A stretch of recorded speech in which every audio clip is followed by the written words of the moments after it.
My name is Gregorio Reyes. Greetings from Nuevo Laredo.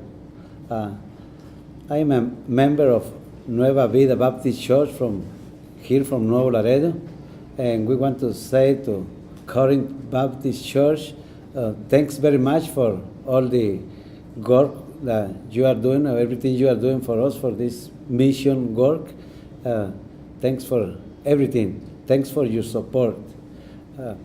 Well, I want to say something about my life, my testimony. I am an ex-con. I used to be a drug addict and drug dealer, and I used to take people from Mexico to United States, and I did all kinds of drugs before I was a Christian. But I did 5.5 years in prison in the United States, in Texas and in Oklahoma. And I got out of the prison in 1994.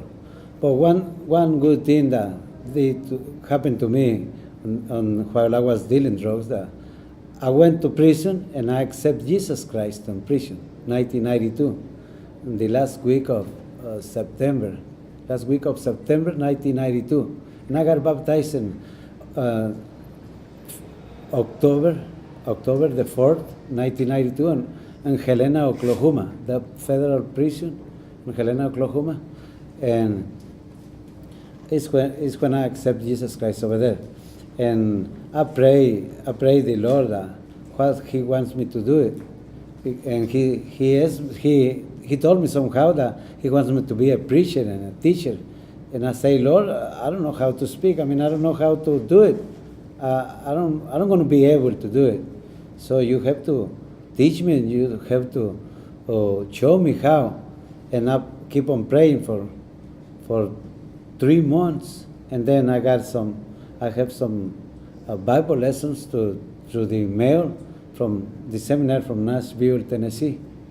And they asked me to pick the lessons, the ones that I liked. I say, I don't know which Bible lessons I'm going to need it.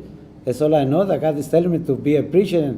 And I say, you just tell me what Bible lessons. And they told me which ones to pick. And so it is how I got off of the drugs. And the first time, that was a big problem for me, because I used to do drugs every day, shoot heroin and cocaine every day, and that was hard for me to quit. And I say to everybody, never test the drugs. Never. Once you test the drugs, you get hooked. If you do one time, you do heroin one time, or cocaine one time, you're going to be a slave for that. It's not easy. It's not easy to quit doing drugs. So the best thing is never test it. Never test it. Amen.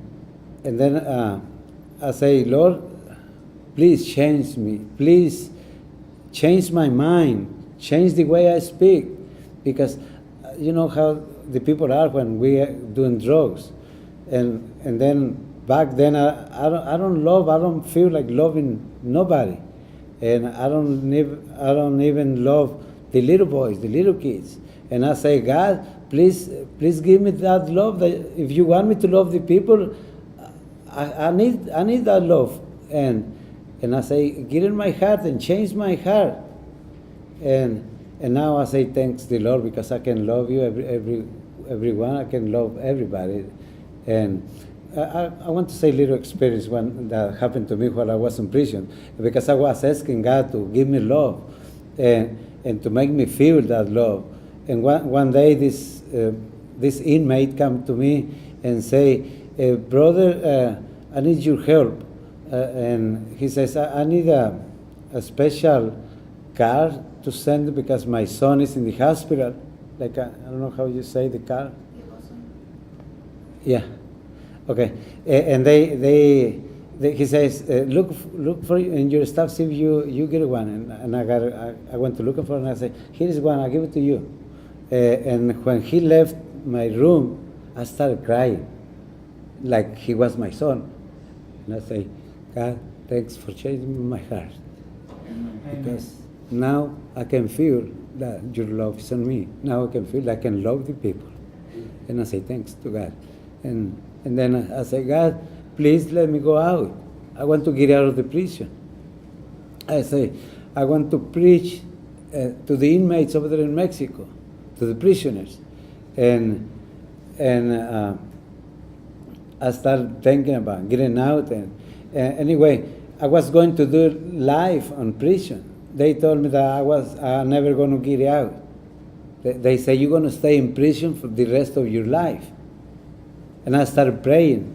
I say, God, you want me to stay here? I stay. But please, I really want to go out.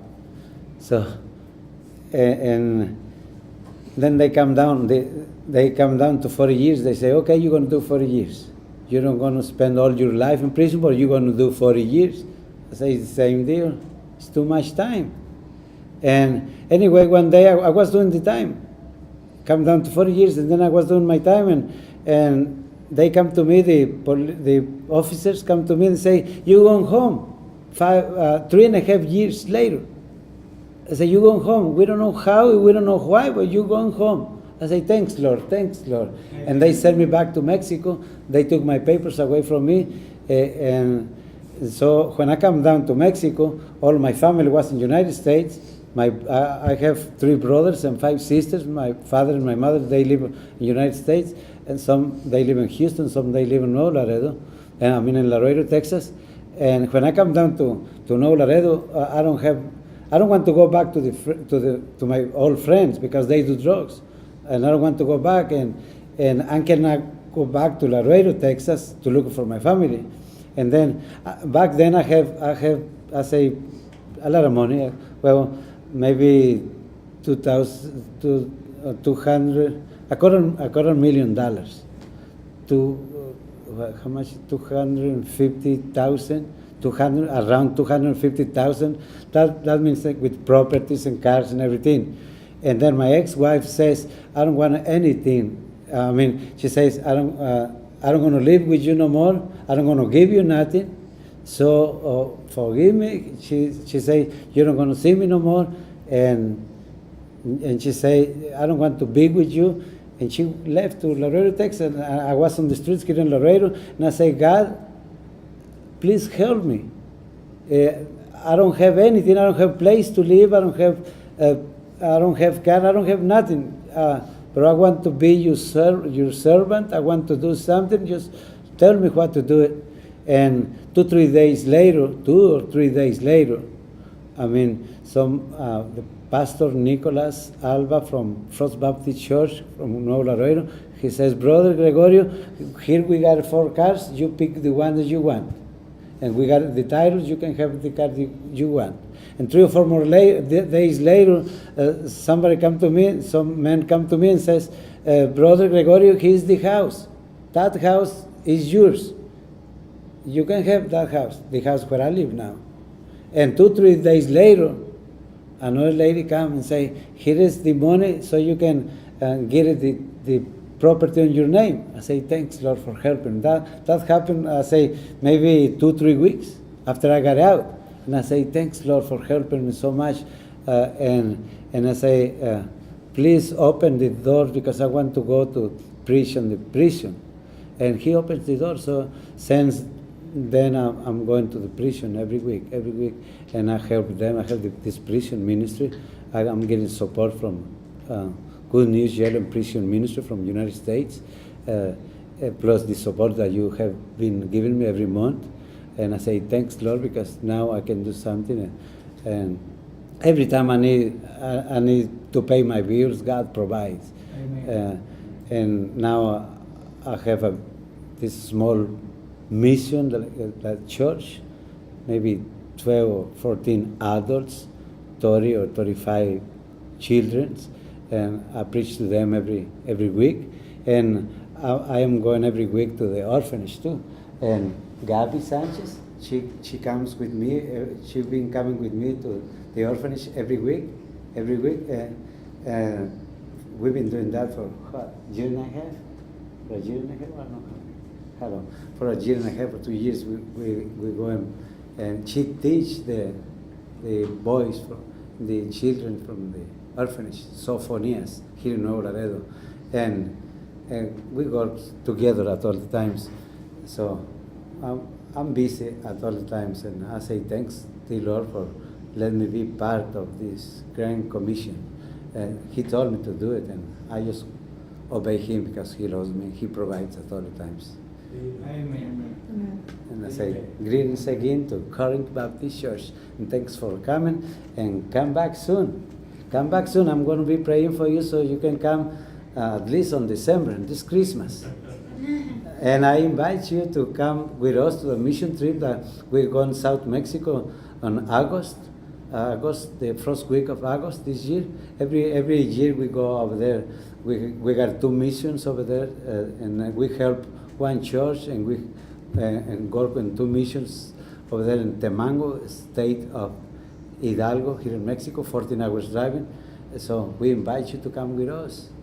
I'm going to be praying, maybe you come this year or make plans for next year. And I say thanks again for helping us so much. We love you, and I say greetings again. Bye-bye.